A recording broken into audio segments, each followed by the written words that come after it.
My name is Elise. I'm in the 7th grade at St. Joseph's School, and this is my 3rd year in declamation. I will be performing the monologue, The MOTB, hereafter known as The Mother of the Bride, by Emily Knapziger. Ever heard of a perfect wedding? Many people have tried, but few people have ever come up with a wedding where nothing went wrong. My sister's wedding was not an exception. My mom was usually a polite, reasonable, intelligent, and sane human being. But on the night my sister announced that she was getting married, she became unhinged. Now, I don't mean she wasn't happy, as is often the case. She was overcome with joy. She almost managed in overcoming all of us with her joy before the dust had settled. Now, no one knew it at the time, but my mother had come up with a script that would have met with Cecil B. DeMille's approval. It was going to be a wedding fit for a queen. And since it was my mom's money, my sister just couldn't say no. My dad started to pray for an elopement, but his prayers weren't going to be answered.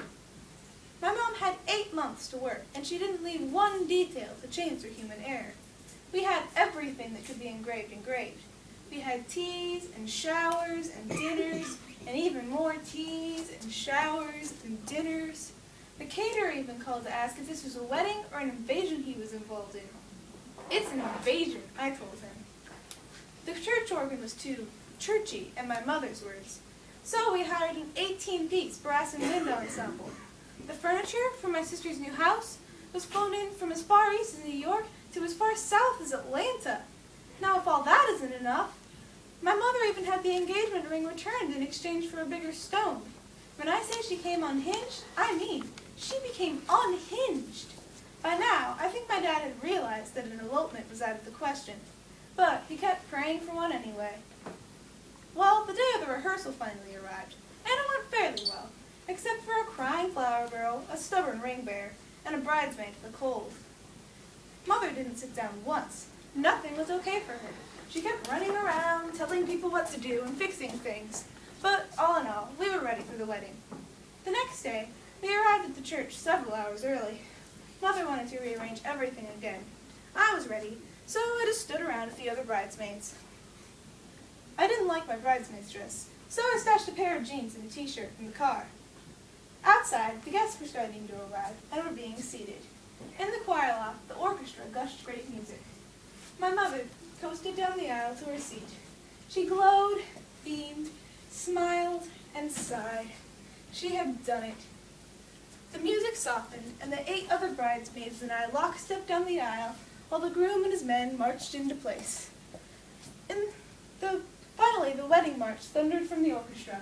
Here comes the bride, preceded by 4 enthusiastic flower girls chinking flower petals, and 2 dwarfish ring bearers, 1 for each ring. The congregation turned and rose in anticipation. Now, my sister had been dressed for hours, if not days. All the adrenaline was gone from her body. She and my father were left alone in the reception hall, while the march of the maidens went on and on and on. She walked over to the tables with the gourmet goodies, and absentmindedly sampled a few of the little colored mints. Then she picked all the pecans out of the bowl of nuts. Next, she had a cheese ball or 2, some black olives, some glazed almonds, a sausage with a frilly toothpick in it, a couple of shrimps, and a cracker piled with liver pâté. To wash all this down, she drank a glass of pink champagne. My father gave it to her to calm her nerves. Now, what you noticed as my sister stood in the doorway was not her dress, but her face, white. For what was coming down the aisle was not a bride, but a living grenade with the pin pulled out. My sister threw up, just as she walked by my mother. And by threw up, I don't mean a little lady like burp into her handkerchief. She puked. There's just no nice word for it. I mean, she hosed the front of the church. The 2 bridesmaids, the groom, a ring bearer, and the minister. I'm quite sure of the details. We have everything on video.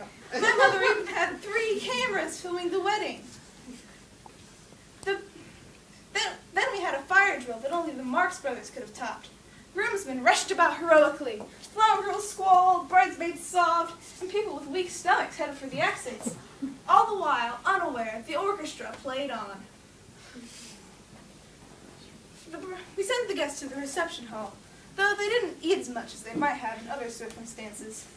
The bride was consoled, cleaned up, and we went on with the wedding. We used one flute. The groom held my sister in his arms throughout the whole ceremony, and no groom ever kissed a bride more tenderly than he. She'll always love him for that. When he said for better or for worse, he meant it. If you are hoping for a wedding that will be memorable, then theirs was a raging success. Nobody who was there will ever forget it. But that's not the end of the story. On their last anniversary, we held a party. 3 TV sets were mustered, a feast was laid, and best friends invited. Remember, there were 3 TV sets at the scene of the accident, so all 3 films are shown at once. The event was hilarious, especially with the running commentary by my father, and the stop-action stuff that was a little gross and seen one frame at a time.